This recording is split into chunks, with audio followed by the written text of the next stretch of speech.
at night.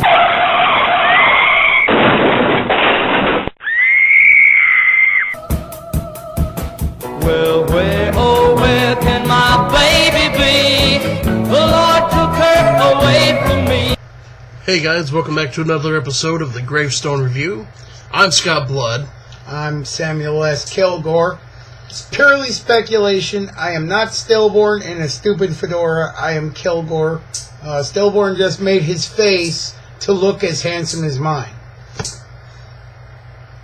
There was a lot. A lot of work was done. There was a lot of silicone used in that. A lot. Well, guys, tonight we're back with Night of the Creeps. Oh, yes. 1986 horror film directed and written by Fred Decker. I have no idea who that is. Neither do I. It's just what this says. That's what it says right there on that little thing we were looking at on the now. on the teleprompter. That's not actually a teleprompter. Not at all, no. So, yeah, Night of the Creeps, 1986. Probably one of the best horror comedy movies to ever come out of the 80s. It had some really good actors in it, actually, like Jason Lively at the time, Tom Atkins. Tom Atkins was in everything in the 80s. He was, man. And Jason Lively, if you're a fan of the National Lampoon's movies, played Rusty Griswold in National Lampoon's European Vacation. Yes, he did. Okay, so where are we going with this, sir? Well, for one, I actually lied. I said it had some good actors. It only has two. I don't know. No, it has some good actors. Just two are only real notable ones. Only real notable ones, but yeah. But yeah, what direction should we take with this one? What direction shall we take? Well, south? South. The same way as our moral compasses? Yeah, I think that's the way to go with this one. Yeah, all in all, the 80s came out with like zombie movie after zombie movie, and horror was really big in the 80s. And this one was going up against some really heavy hitters like Return of the Living Dead. Well, they were etching out that market for comedy horror at the time too. Yes, I'm sure the musical Little Shop of Horrors came out at the same time with Rick Moranis. And Bill Murray. Mm-hmm. Not to be confused with the original one that starred, I believe, Jack Nicholson of all people. Jack Nicholson, yes sir, it did. But yeah, they were going up against some big heavyweights, and of course you had the big boys like Jason and Freddy still roaming around back in the 80s. So yeah, the real heavyweight champs of the horror for this realm. one to stand the test of time up against stuff like that, it has to say something about this movie. Well, I mean, like all films like this, it's getting a cult following, or well, it's had a cult following. Of course it has. Sadly enough, like one of the other films we're going to be reviewing soon. I don't see why it has one, but hey, more power to it. You guys don't want to miss this next one. Yeah, the next one we film is going to be interesting. And if you decide to watch the film after the review, more power to you. But back to Night of the Creeps. Night of the Creeps, sir. I really, really, really enjoy this movie. It's funny, it's bloody, it's got alien brain parasites. Yes. By the way, it is also one of the most influential zombie films to use that idea. This is true, it is. Because this is like the originator. Yeah, for showing something undead. I mean, I'm talking about the space worms. Oh, well, yeah, the space worms, yeah. I was going to say something outside of the world, or something controlling the undead that's a living organism. That's kind of original with this as well. But I think a lot of the zombie films get their origination from the Body Snatchers films that have happened over the years. Oh, yeah. Yeah, I forgot all about, but yeah, pretty much it's the same deal. Yeah, something taking over and controlling the body. This is actually cool. We're in high def now. Yeah. 3D. Well, I don't know about 3D, but yeah, I got that later. All right, yeah. My mustache looks epic. Yeah, in the last post, we talked about adding a lot of new things. Well, something I didn't mention that we've added now is we are in high definition. We're recording on a 720p HD cam, so hey, we stepped up a little bit. So I look sexy as hell. Only when I'm drunk. Hey, oh! Stop that. Anyway, back to the... How can I stop something I haven't got to start? Oh, get off me, Scott. I'm sitting over here. Punk ass. Oh, yeah. Well, anyway. So I'm over here trying to do a serious educational film. And you're over here You're at the wrong doing house, man. porkies. You're at the wrong house, man. You know that. Yeah, I know. I mean, you know, behind your head we have a fallout shelter sign, for fuck's sake. Yes. Trust me, this is not a fallout shelter. You don't want to come here if there's a nuke. Or zombies, because I ain't saving nobody. You know, you can find me. You can find me at the gun shop and then at Walmart.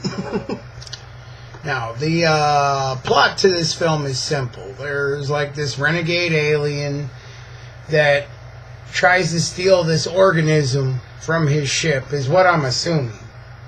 And he, like, jetsons, what is the word? Jettisons. Jettisons the pod or whatever it is out into space, and it lands on Earth, and these little parasite worm thingies start taking over a small college campus. And this movie from there goes into a slasher film, back into a 50s science fiction film, back into a zombie film, and a buddy cop film. Considering only one of them was a cop. Yeah, well, he was psychotic. Psycho cop. We should do that movie, Maniac Cop. That'd be awesome. That'd be a good one. But anyway, back to what we were talking Bruce about. Campbell. Bruce Campbell was in the first one, yes. Anything you would like to add on this, Mr. Blood? Well, Mr. Kilgore, yeah, we pretty much summed up the plot very nicely. It's got not really an overabundance of the blood and gore that I personally love to see, but it's got enough messed upness to it that it suits. You got a head splitting open, a couple of heads that have exploded. I think a few people get charred in this movie. Yes. And it's typical 80s style horror, too, which is back when movie makers had imagination and they weren't doing all kinds of remakes and stealing everybody else's ideas. Oh, God, back before CG, when they really had to work for their when they effects. really had to use makeup and not like this flick a computer and say, oh, look what I found. Yeah. I'm going to use the fonts. Oh, God. I mean, I have fun with the fonts, too, but that's just making our credits. Fonts. It's pretty bad. Pretty bad. Anywho, like I said, this movie is probably one of my favorites. They have a special edition, which we just got done watching, which, the special edition, there's 2 different endings to that film. Yeah, we got the cemetery ending. Which I think is the better ending, but the dog ending makes more sense. Yeah, the dog ending does make more sense. But, you know, what can you do? And this movie also has a typical generic 80s soundtrack, where the 80s, they just throw music in there from bands you don't even know who the hell they are. Or care about. And then you just you watch the movie a couple times, and the song gets stuck in your head, then you go on like a little freak on like a downloading site trying to find this one song. Then Metallica comes and kicks your ass. Or at least Lars. They're going to sue us because we used their name. You know what? I don't care. They're not going to get anything. We're broke. Yeah, because I'm just going to do this. Ooh!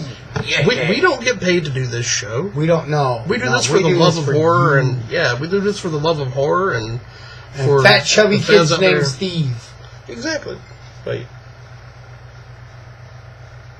Wait, I don't know who. We do it for the fat chubby white kids everywhere. No matter if the name's Steve, Jimmy Dante, Madrox. Johnny. Really? Jimmy Yeah. Well, he ain't a fat kid no more. He ain't a fat kid no more. But he knows what it's like. He knows what it's all about. Raising pudgy little digits, my chubby brothers. Okay, off of the fat kids. It's starting to smell like fried chicken in here. Okay, look at that. We're fat as fuck. Anyway, Bitch, roll me to the kitchen. Anyway, enough goofing around. Like I said, this movie is probably one of the best movies. But it's one of the best zombie movies ever. And it was made in a time when, like, zombie movies meant something. Mm-hmm. Not nowadays where you get one or two good ones and then you get ones where there's, like, it's Twilight and zombies are, like, making out with hot blonde chicks. No, that's not zombies, sir. I'm not going to mention any names. Warm bodies. Oh, excuse me. But anyway, we gave this movie a 3 out of 5 gravestones, which ain't that bad. No. You get a 1 gravestone, it's a pretty shitty movie. 2 gravestones. Oh, wait till you see the next preview. 3 gravestones, not bad. 4 gravestones, yeah.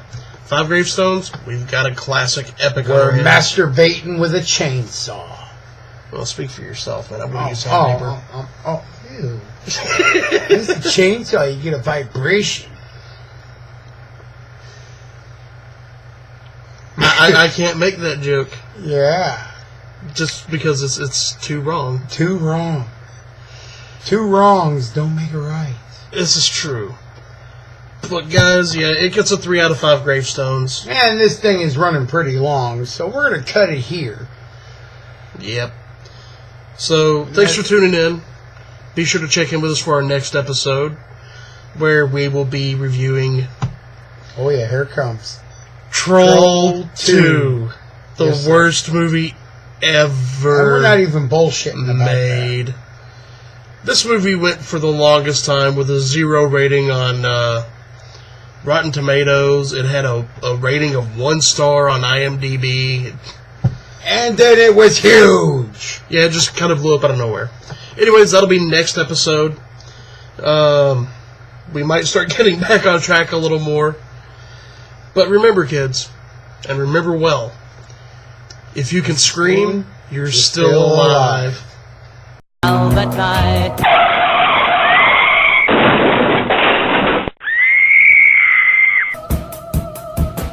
Well, where